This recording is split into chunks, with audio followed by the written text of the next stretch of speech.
I had gone over the conversation 100 times in my head, yet none of it sounded right. Every version either made me sound too angry or too desperate, and both were things I swore I'd never show him again. My friend, if I could still call him that, had left me in pieces more than once, and somehow I kept crawling back, pretending it was nothing. But this time was different. Something had shifted. Something inside me had grown too heavy to carry. The words I kept repeating to myself as I walked were simple. Either he hears me out today, or I'm done forever. That was the deal I made with myself when I turned down his street. The autumn air had a sharp bite, the kind that made your chest hurt when you breathed too deeply, and each step toward his house felt heavier than the last. The pavement looked too long, the houses too quiet, like the whole world was waiting to see if I'd go through with it. Our friendship, or whatever twisted version of it we had left, had become a knot of small betrayals. Broken promises, careless words, that smug way he'd laugh when I needed him to be serious. Worst of all was how he always acted like my feelings were an inconvenience, something fragile and ridiculous he didn't want to deal with. I had spent too long swallowing my anger, too long pretending I wasn't hurt. So here I was, rehearsing lines in my head. You don't get to treat me like this anymore. If this is how it's going to be, then I'm out of your life. Simple. Firm. No room for him to turn it into a joke. By the time I reached the gate, my hands were trembling. I curled them into fists, pressing my nails into my palms just to ground myself. His house looked the same as always. The chipped white paint, the sagging porch, the front window where we used to sit and play video games for hours. Back when things were easier. Back when I thought he'd always be the one person I could trust. I climbed the steps, each one feeling like a challenge, and raised my hand to knock. My heart hammered against my ribs, loud enough I wondered if someone inside could hear it. I expected to see his smirk when the door swung open, that familiar grin that always disarmed me even when I was furious. But it wasn't him. The man who stood in the doorway was older, broader, and yet there was something in the set of his eyes that reminded me of the friend I'd come to confront. His hair was streaked with silver at the temples, his jaw lined but softened by years of quiet living.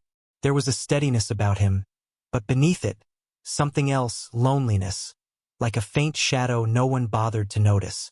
It was his father. For a moment, I couldn't find my voice.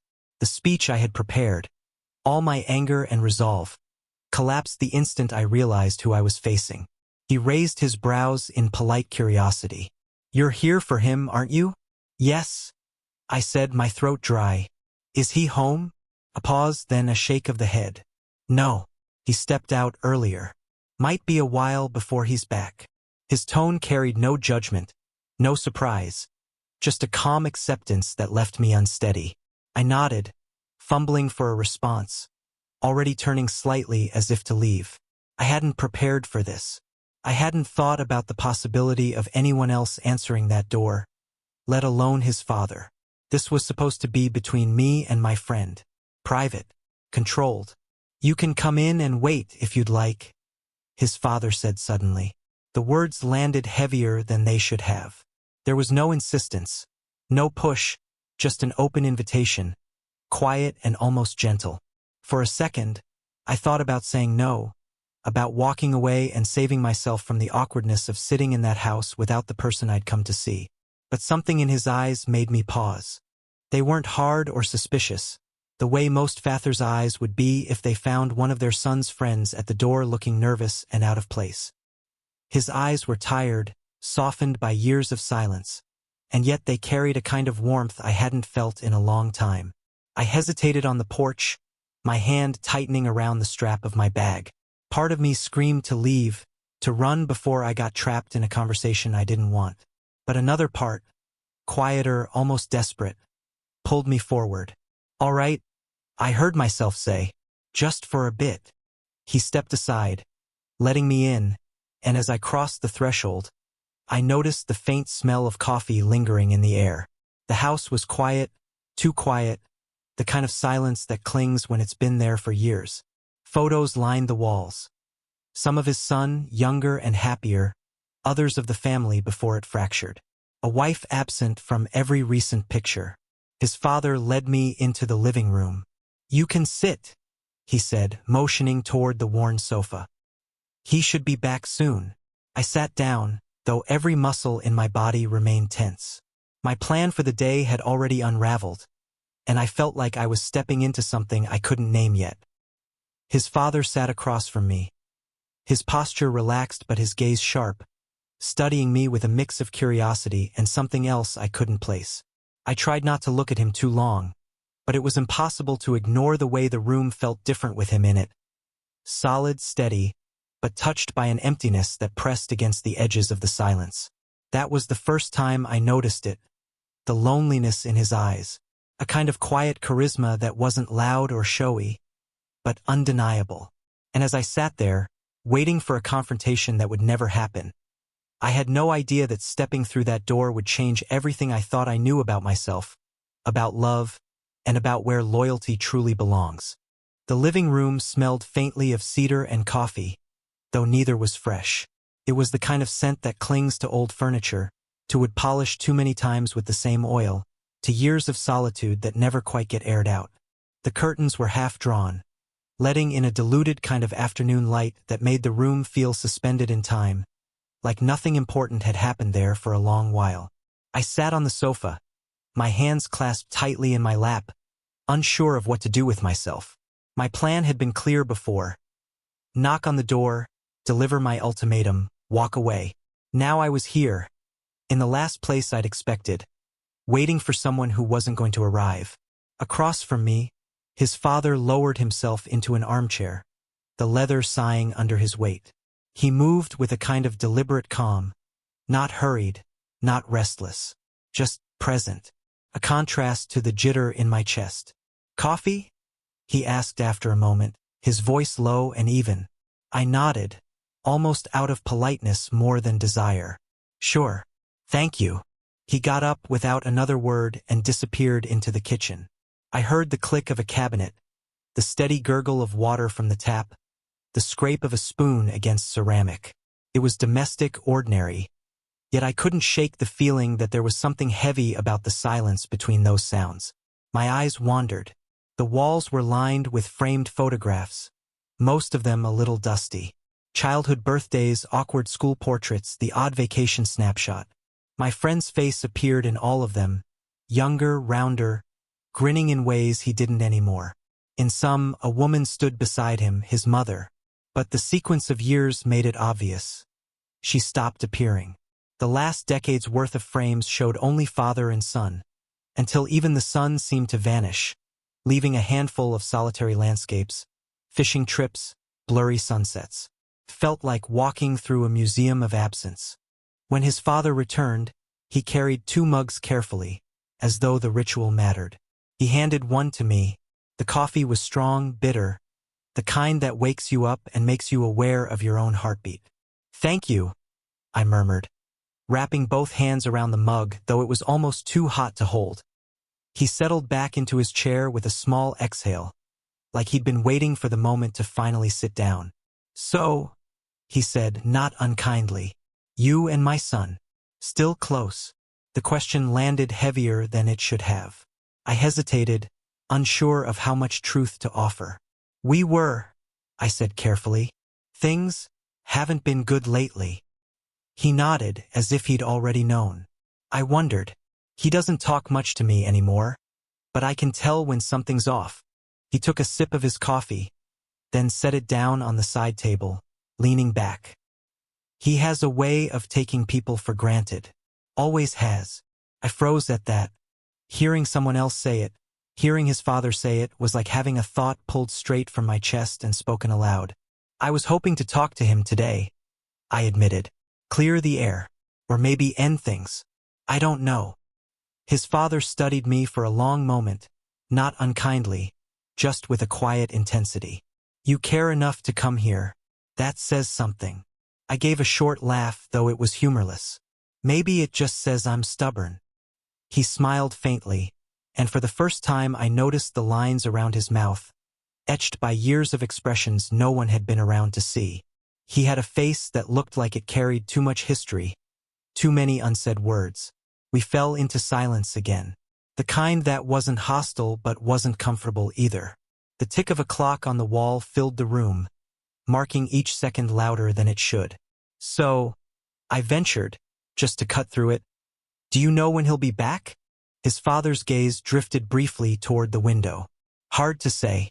Sometimes he says an hour and doesn't show up till morning." He shrugged lightly, though there was no bitterness in it, just a resigned kind of patience. I wouldn't count on him soon. Something in the way he said it made the air shift. My chest tightened. I'd expected to be nervous, angry, maybe relieved to see my friend. Instead, I was caught between staying put and bolting for the door. But his father leaned back, calm, unhurried. "You don't have to rush off. Sit a while. You look like you've got more on your mind than you plan to share." I swallowed, heat crawling up my neck. He was right, but I didn't want him to be. I wasn't supposed to be here, sitting across from a man who wasn't part of the story I'd written for today. And yet, there was something about his presence, quiet, grounded, that made me feel less like I was spiraling. I took another sip of the coffee, letting the bitterness anchor me. "I didn't mean to intrude." "You're not intruding," he said simply. "This house has been too quiet for too long. Company's not a bad thing." His words hung in the air, plain but weighted. I glanced at him, and for the first time I noticed the loneliness wasn't just in his eyes.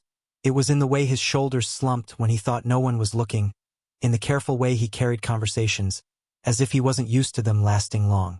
And then, uninvited, a thought crept in. I was being seen. Not dismissed, not brushed off with jokes or impatience like his son always did, but actually looked at, listened to. It unsettled me more than I wanted to admit. I shifted on the sofa, trying to chase the feeling away. "You've lived here a long time?" I asked, my voice stiff, searching for something ordinary. "Most of my life," he replied. "Raised a family here. Tried to keep it together after she left. But—" He trailed off, then shook his head lightly, as though dismissing his own thoughts. 10 years now. Still feels like yesterday some days. Other times, feels like 100 years ago.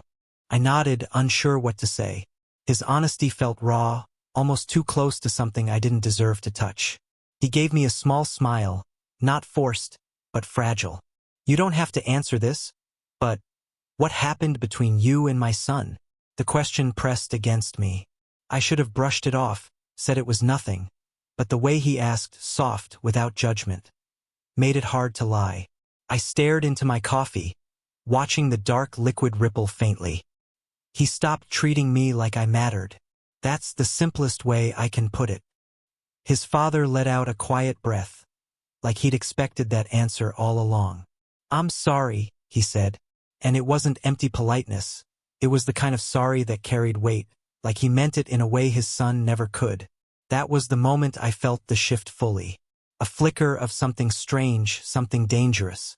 I was in the wrong house with the wrong person, yet the warmth in his voice, the steadiness of his presence, made me want to stay.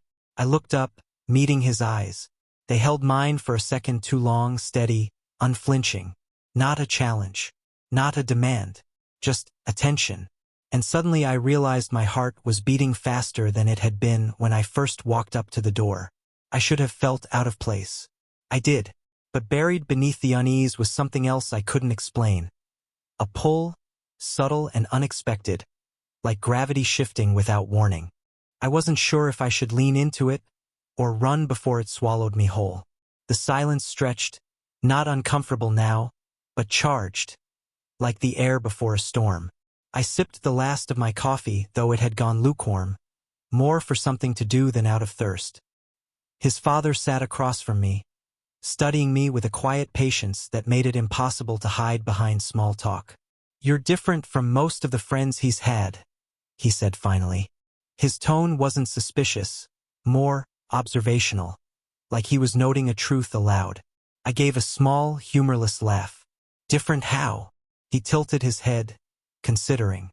"You think before you speak. You don't fidget with your phone every 10 seconds. And you don't fill the silence just because it's there. Most people can't stand quiet anymore."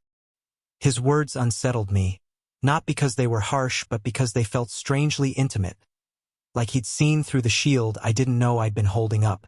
"I guess I never thought about it," I muttered. He leaned forward slightly, resting his forearms on his knees. "So what exactly happened between you two? You said things weren't good." "I can tell there's more to it than that." I hesitated. He wasn't prying with the sharp edge of curiosity, but rather offering a space. An open door I could either walk through or ignore. And for reasons I couldn't explain, I wanted to walk through it. I swallowed. He stopped taking me seriously. We used to be close, closer than anyone else. But lately it feels like I'm just background noise to him. Like nothing I say matters. His father's gaze didn't waver. He didn't rush to fill the pause or try to soften my words. He just listened, and the weight of that alone nearly unraveled me. I'd call him out when he crossed the line. I continued slowly. But he'd just laugh, or act like I was too sensitive, and I let it go, again and again, because I thought maybe that's just how he was. But it started eating at me. I realized I couldn't even remember the last time he looked me in the eye and actually listened. Saying it aloud was like tearing off a bandage I'd left too long. The sting of it was sharp but clarifying. His father nodded, his expression somber. "That sounds familiar," he said quietly. I frowned. "Familiar how?" He leaned back in his chair, exhaling like he'd been holding something in for years. "My ex-wife. She had a way of making me feel invisible, too. 10 years ago, she left. Cheated for months before I figured it out. When I confronted her, she didn't even bother denying it.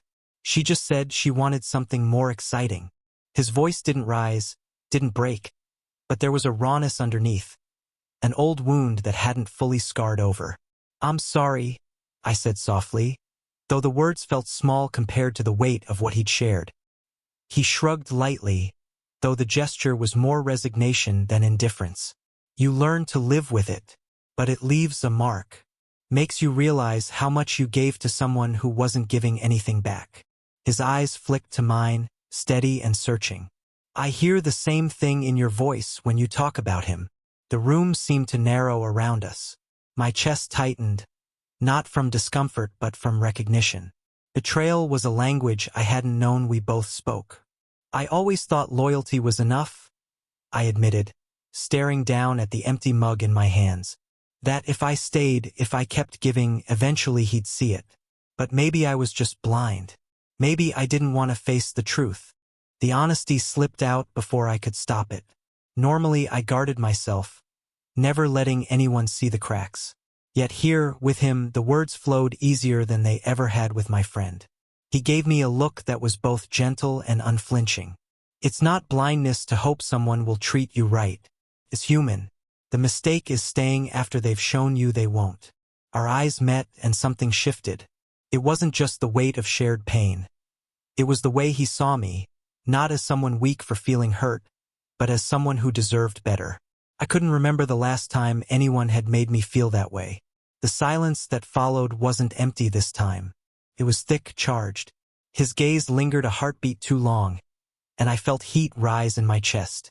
I should have looked away, should have broken the moment, but I didn't, couldn't. For the first time, I noticed details I'd ignored before. The strong line of his jaw, the flecks of silver in his hair, the steadiness in his eyes that contrasted so sharply with the restless energy of his son. There was a quiet charisma in him. Not loud, not boastful, but undeniable. I forced myself to blink, to drop my gaze back to my mug. Guilt pricked at me. This was wrong even to think. He was my friend's father. I had come here to confront betrayal, not stumble into temptation. And yet, beneath the guilt was something else.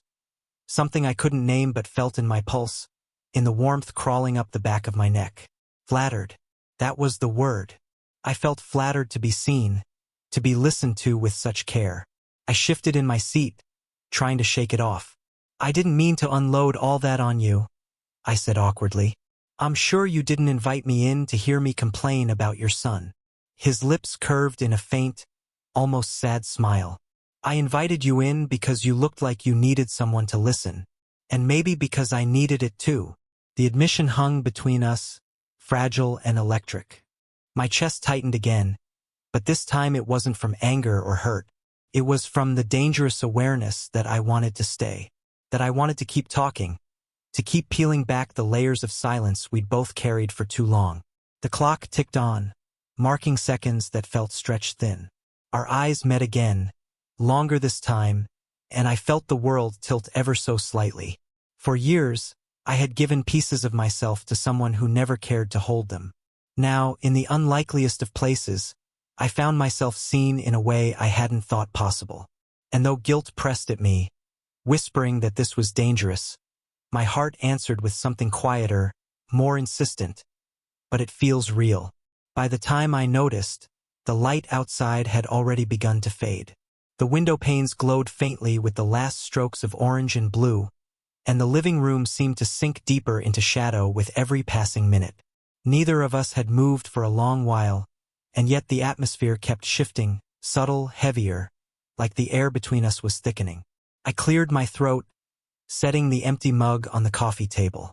"I should probably head out," I said, though my voice lacked conviction.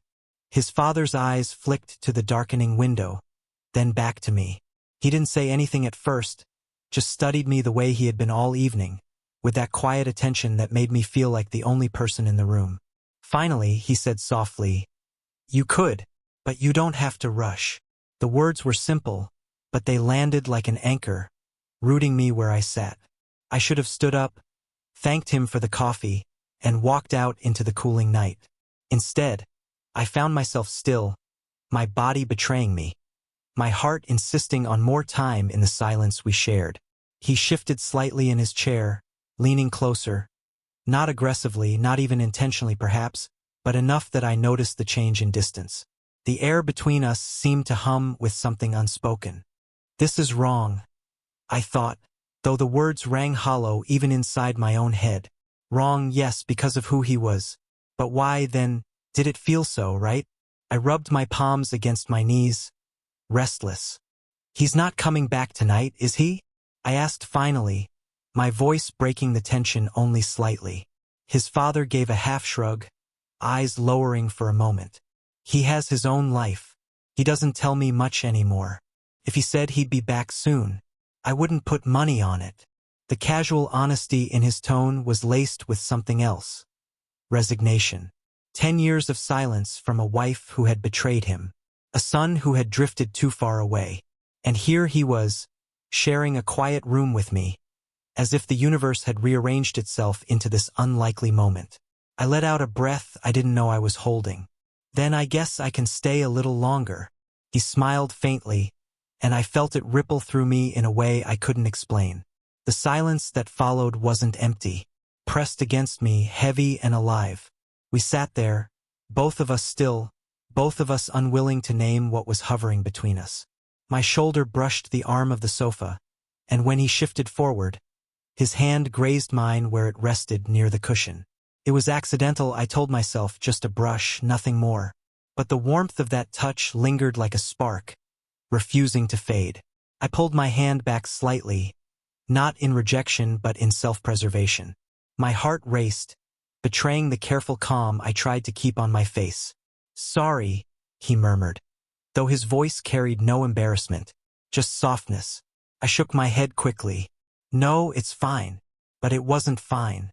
It was dangerous. It was intoxicating. It was everything I hadn't expected when I walked up to that door earlier. The room darkened further, until the shadows softened the edges of his face. I could still see his eyes, though steady and searching. I felt caught in them, unable to look away. "You remind me," he said slowly, "of how it feels to be listened to be seen." I didn't realize how much I'd missed that until now. The words hit me harder than I thought they would. I swallowed, my throat dry. "I wasn't expecting any of this," I admitted. "Neither was I," he said quietly. He leaned back then, as though giving me space, though the openness in his posture told me he wasn't closing the door either. The clock ticked on, each sound loud in the heavy quiet. My thoughts spun, tangled between guilt and desire, fear and something dangerously close to hope. This is his father. This isn't what I came here for. And yet, another voice whispered back, but this feels more real than anything you've shared with his son in years. The conflict was sharp, tearing at me. Every instinct told me to keep my distance, to protect the fragile line of morality I was already towing. But my heart betrayed me, aching for the kind of presence I hadn't felt in so long. Someone who didn't brush me off, who didn't treat me like a burden. Someone who looked at me and actually saw me. "I don't want to be alone anymore," he said suddenly. His voice was low, almost rough, like he hadn't planned to say it until it slipped out on its own. My chest tightened at the confession. It wasn't a plea. It wasn't manipulation. It was raw truth, laid bare between us. The air seemed to still. For a long moment, neither of us moved. My pulse roared in my ears, my body torn between rising and walking out into the night, or leaning forward into something I knew could change everything. I stared at him, at the vulnerability etched in his features. In that moment, I realized he wasn't just his son's father. He was a man who had been left, betrayed, silenced by loneliness for a decade. And I was a man who had been dismissed, undervalued, aching for something genuine. Two people who shouldn't have found each other here, and yet had. The silence pressed in again, charged and dangerous, until it felt like one of us would have to shatter it. But neither of us did. Not yet. Instead, I sat there, trembling in ways I hoped weren't visible, my heart hammering with the weight of what had just been admitted. He didn't want to be alone anymore. And for the first time, I wondered if I didn't either. The words lingered in the dim room long after he said them. "I don't want to be alone anymore." I sat frozen, the sound of the clock filling the silence like a drumbeat. My thoughts tangled into knots I couldn't undo. This wasn't supposed to happen. I hadn't come here for this. I'd come to settle things with his son, to put an end to a friendship that had rotted from the inside out. And yet, here I was, sitting across from the man who had opened the door instead, carrying his own scars of betrayal and abandonment. My heart thundered. He's my friend's father. This is wrong. This can't happen. But there was another truth, undeniable, pressing against me just as sharply. This is the first time in years I felt truly seen. I opened my mouth to say something, anything that might steady the ground beneath us, but no words came. He didn't move closer. He didn't try to close the space between us. He just sat there, steady, waiting, as if the choice was mine alone. That made it harder. I finally stood, my knees weak, as though standing would somehow break the tension and save me from myself. "I should go," I said, though my voice cracked halfway through. He nodded slowly, not arguing, not pleading.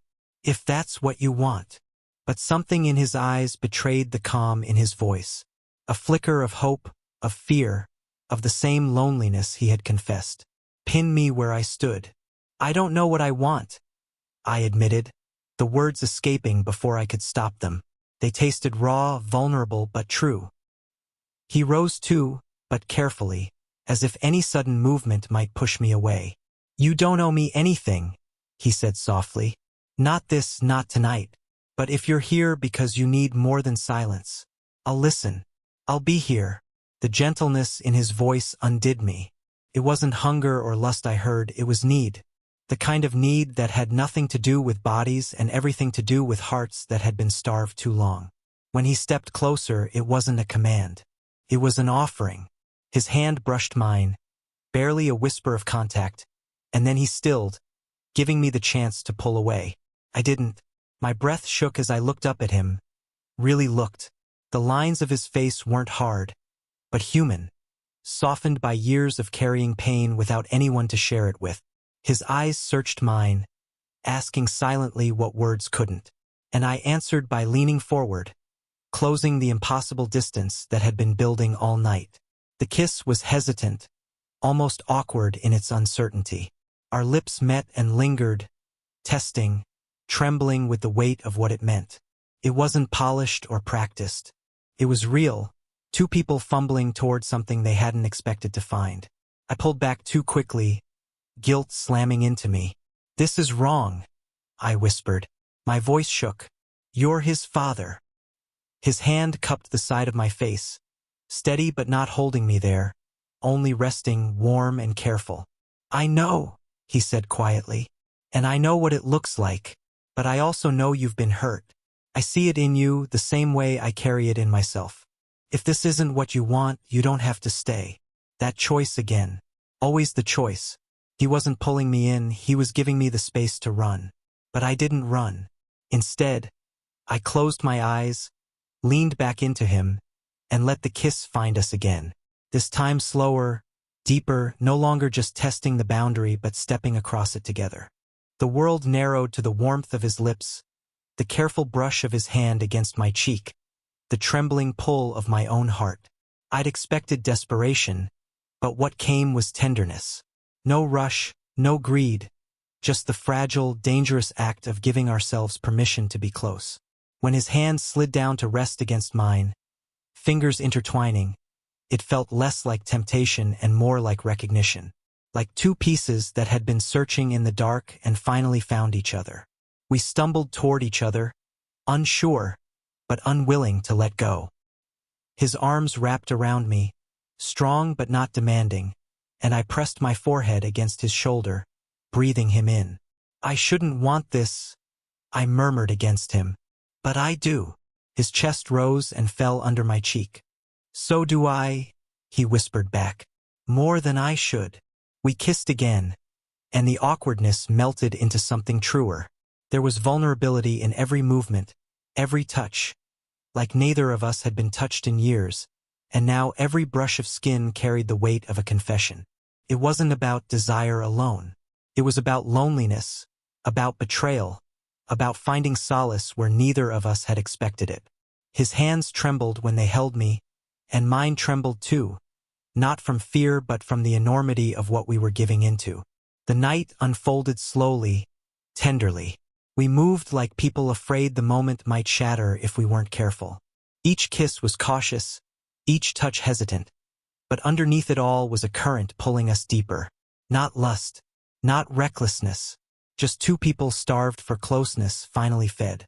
Later, when the rush of it quieted, I found myself lying against him, my head resting where his heartbeat thudded steady and strong.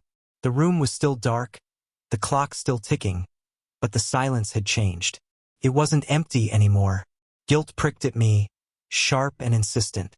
What have I done? What does this mean? But alongside the guilt was something unexpected. Comfort. A warmth I hadn't felt in years. A sense that, for once, I wasn't carrying everything alone. "I don't know what happens after this," I admitted quietly, my voice barely above a whisper. His hand traced the edge of my shoulder, gentle. "We don't have to know. Not tonight." I closed my eyes, listening to his heartbeat, letting it anchor me. And for the first time in a long time, I allowed myself to stop thinking about consequences, about what was right or wrong, and just be. The confrontation I had come for was long forgotten. In its place was something fragile, complicated, and impossibly real. I knew the guilt would return, sharper in the morning. I knew questions would claw at me. What will he think if he finds out? What kind of person does this make me? But for now, in the stillness of the night, I let myself breathe. I let myself feel the comfort of another's arms, the reassurance of not being alone. For once, that was enough. The silence after was louder than anything I'd ever heard. I lay awake in the dim room, staring at the ceiling as shadows stretched across the plaster. My body still hummed with the warmth of what we had done, but my mind refused to rest. Every thought ran in circles, each one louder, crueler, more insistent. "He's your friend's father. This was wrong. How could you let this happen?" I shifted, careful not to wake him, though the weight of his arm across my waist reminded me I wasn't alone. His breathing was steady, deep, the rhythm of someone who hadn't slept like this in years. It was a sound that should have comforted me, but instead, it left me hollow with guilt. I turned on my side, looking at him in the faint glow that seeped through the curtains. He looked softer in sleep. The lines of pain and years of solitude eased away, leaving only the face of a man who had simply wanted not to be alone. And I had wanted the same. My chest ached with the truth. This wasn't just about him. It was about me. I hadn't come here to heal him, to ease his loneliness. I had come for my own reasons, to end something toxic with his son. And instead, I had stumbled into something I didn't know how to name. I thought about slipping out, leaving before the sun rose, before either of us had to face what last night meant. I could make it simple. A mistake, a lapse, something to bury under silence and denial. I sat up, swinging my legs over the side of the bed. My clothes lay crumpled in a small heap, my shoes by the door. If I moved quickly enough, I could be gone before he stirred. No explanations, no promises, just an escape. But then his hand brushed mine, light but deliberate, and his voice broke the quiet. "Stay." I froze. He wasn't pleading, wasn't commanding. Just that single word, filled with the same gentle steadiness he'd carried all night. I turned back, finding his eyes open now, watching me in the dim light. "I shouldn't," I whispered. "Maybe not," he admitted. His voice was low, rough with sleep. "But if you leave now, it'll feel like it was nothing." And it wasn't nothing. I sat there, caught between the instinct to run and the pull to stay. His honesty pinned me in place. "Breakfast," he said softly, almost with a small, hopeful smile. "At least stay for breakfast." It was ridiculous, ordinary, almost laughably so. But the idea of sharing something simple, something normal, pulled me back down. I nodded, slowly. "All right, breakfast." The kitchen was quiet, save for the sizzle of eggs in the pan and the soft drip of the coffee maker. The morning light streamed in through the window, illuminating dust in the air, turning it golden. He moved with a kind of practiced ease, like he hadn't cooked for anyone in years but hadn't forgotten how. I sat at the table, hands wrapped around the mug he'd poured for me. My stomach was tight, not from hunger but from the storm inside me. "You're quiet," he said, glancing over his shoulder. "I don't know what to say," I admitted. "Then don't force it." He slid a plate in front of me, toast, eggs, bacon. Ordinary food, but it felt strange, almost surreal, to sit across from him like this after the night we'd had. I picked at the toast, unsure where to begin. Finally, I said, "Last night, I don't even know what it was." His gaze softened. "It was two people who didn't want to be alone anymore. That's all." "Is that enough?" The question slipped out before I could stop it. He sat down, his plate untouched, his eyes never leaving mine. "Maybe it doesn't have to be more than that. Maybe it doesn't have to be defined yet." I shook my head, pressing a hand to my forehead. But what if it was just loneliness? What if it meant nothing once the morning came? He leaned forward, resting his elbows on the table. "Does it feel like nothing to you right now?" I hesitated, then shook my head. "No, that's the problem. It feels like too much." We sat in silence for a long while, the clink of cutlery and the hum of the refrigerator filling the space. Finally, he spoke again. "My wife cheated on me for almost a year before she left. Do you know what I remember most about that time?" His voice was calm, steady. "What?" I asked quietly. "The silence. The way she stopped looking at me, stopped asking me how my day was, stopped letting me matter. That's what betrayal really feels like. Not the act itself, but the erasure. Being invisible." His words hit me hard, because they mirrored my own unspoken grief with his son. "That's how he made me feel," I said. "Like I was disposable. Like I didn't matter." "You matter," he said firmly, his voice cutting through my doubt. His eyes locked on mine, unwavering. "You mattered last night. You matter now." I wanted to believe him. I wanted to cling to those words and let them erase the guilt gnawing at me. But another part of me still screamed, reminding me of the boundary I had crossed. "I don't know if this should continue," I confessed, my voice breaking. "I don't know if I can live with what it means." He didn't flinch. "Then don't decide right now. Let it be what it is. You came here to confront him, but maybe what you really needed was to confront yourself. To see what you deserve, what you've been missing." The truth of it stung. He was right. I hadn't come here just to settle things with my friend. I'd come here because I was tired of being unseen, unheard, unloved.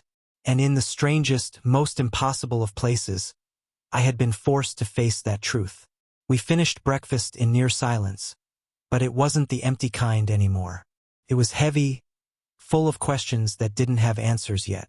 When I finally stood to leave, his eyes followed me.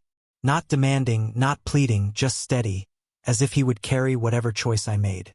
I lingered at the door, my hand on the knob. "I don't know what this was," I admitted. He gave a small, sad smile. "Neither do I, but I know it wasn't nothing. And sometimes that's enough to hold on to." The storm inside me didn't calm as I stepped outside. The morning air was cool, the world carrying on as if nothing had happened. But inside, I knew everything had shifted. What I thought would be a confrontation with my friend had become a confrontation with myself. And though I walked away that morning, part of me already knew I would come back. It was 2 days before I heard from him. My phone buzzed late in the evening, the screen lighting up with his name. For a moment, my heart lurched the way it always did when he reached out, but the feeling didn't last. I stared at the message. "Hey, sorry I missed you the other day. Been busy. You still mad or what?" That was it. No acknowledgement of how long I'd been waiting. No effort. Just the same careless tone. The same assumption that I'd still be orbiting around him like I always had. I typed out 3 different replies before deleting them all. None of it mattered. Anger, forgiveness, sarcasm. He wouldn't hear it. He never had. And for the first time, I didn't feel the ache to make him understand. I just felt tired. I set the phone down and leaned back in my chair, staring at the darkened ceiling. My mind drifted to his father, the quiet weight of his words, the gentleness of his touch, the way he had listened without dismissing me. 2 nights ago, I had told myself it was a mistake, an accident fueled by loneliness. But now, holding my phone with my so-called friend's half-hearted message on the screen, I couldn't deny the truth. It hadn't been a mistake. It had been the first time in years that I'd felt like I mattered. Later that night, I found myself walking back up the familiar porch steps, the wood groaning under my weight. My chest tightened with every step, the air cold and sharp in my lungs. I wasn't sure what I was going to say, only that I needed to see him. He answered the door almost instantly, like he'd been waiting. His expression softened when he saw me, but he didn't speak right away. He just stepped aside, letting me in without a word.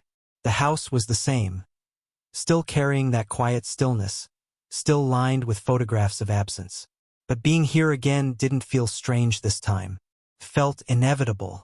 We sat across from each other in the living room, the silence thick with everything unsaid. Finally, I broke it. He texted me. I said, my voice low.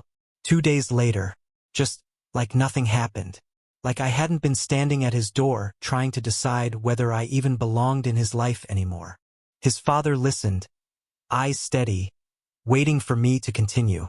I realized something, I said, my words sharper now, steadier. It was always one-sided. I gave and he took. And I convinced myself it was friendship, but it wasn't. Not really. He never valued me. He never saw me. The truth tasted bitter, but freeing. I looked up, meeting his father's eyes. You saw me. In one night, you gave me more honesty than he has in years. And I don't know what to do with that. He leaned forward slightly, his hands clasped together. You don't have to do anything you're not ready for. If it was just one night, if that's what it needed to be, I'll carry it with me. No bitterness. The gentleness of his words cut deeper than anger ever could. My throat tightened. But it wasn't just one night. At least not for me. His eyes softened, and for a moment, he looked younger, less weighed down by the years of loneliness. Not for me either. I let out a shaky breath, my chest unraveling with relief and fear at the same time. I don't want to pretend it didn't happen. I don't want to call it a mistake, because it didn't feel like one. For a long moment, we just looked at each other, the weight of our honesty hanging between us. The house around us seemed to fade, the silence no longer heavy but alive with possibility. He reached across the space between us, not hurried, not demanding. His hand settled over mine, warm and steady. Then let's not call it a mistake. Let's call it what it was. The start of something we didn't expect. I swallowed hard, nodding slowly. The storm inside me quieted, replaced by something steadier, something terrifying and exhilarating all at once. I had come here days ago to confront my friend. But in the end, I had confronted myself, the truth of what I needed, what I deserved, and where I wanted to be. And I chose to stay. Time didn't stand still after that night. It moved quietly, cautiously, as though testing how long what we'd built could last. First, it was secret. I told myself it was because I wasn't ready, because if anyone found out, the judgment would be unbearable. But the truth was simpler. I wanted to keep it ours. No outside voices, no whispers of betrayal, no reminders of where it all began. Just him and me, learning what it meant to share something we'd never expected. The days blurred into one another in small, ordinary ways.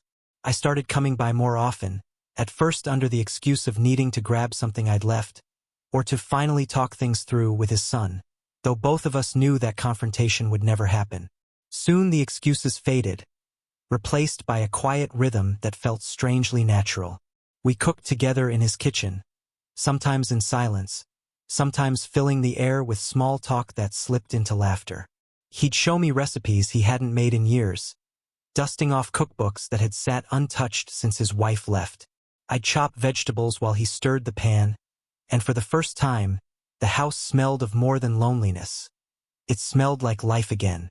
At night, we sat in the living room, sharing stories we'd never told anyone else. He told me about the years after his wife's betrayal, the way it hollowed him out, the way he tried to hold everything together for his son, even when he was breaking. I told him about my so-called friendship, how I'd spent years giving myself away in pieces until there was nothing left for me. There was no judgment between us, only recognition. 2 different lives, 2 different betrayals, but the same longing underneath. To be seen, to be valued, to be loved without condition. It wasn't always easy. There were nights when doubt crept in, whispering that this couldn't last, that it wasn't right. I'd lie awake in his bed, staring at the ceiling, the voice of guilt sharp in my ears.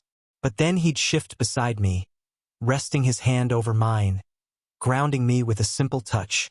And just like that, the storm inside me would quiet. One evening, as we sat at the table finishing dinner, he looked at me with an expression I hadn't seen before, hopeful, nervous, almost shy.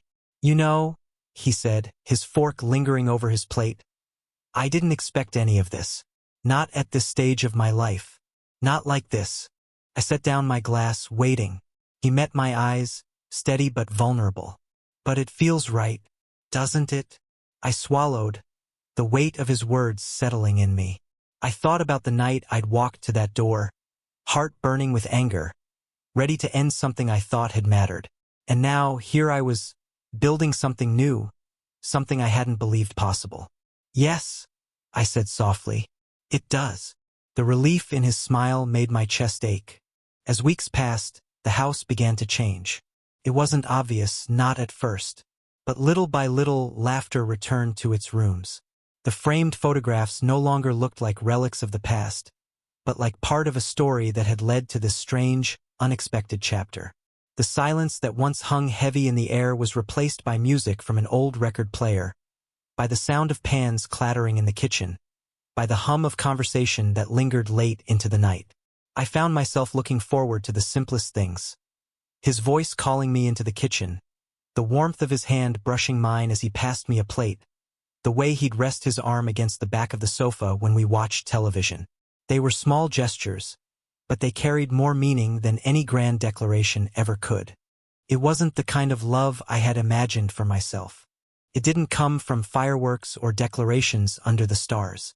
It came from quiet steadiness, from trust built day by day, from 2 people who had been broken in different ways choosing to fit their pieces together. One night, as we sat on the porch watching the sunset paint the sky in fading hues, he reached over and laced his fingers through mine. His grip was gentle but firm, as though he didn't want me to mistake it for anything less than deliberate. "I don't want to hide this forever," he said, his eyes fixed on the horizon. Neither did I. For once, the thought of being seen didn't scare me. Felt freeing. Weeks later, we walked down the street together. Not hurried, not cautious, just side by side. His hand brushed mine, and though we didn't intertwine fingers this time, the closeness was enough. I caught a glimpse of our reflection in a shop window.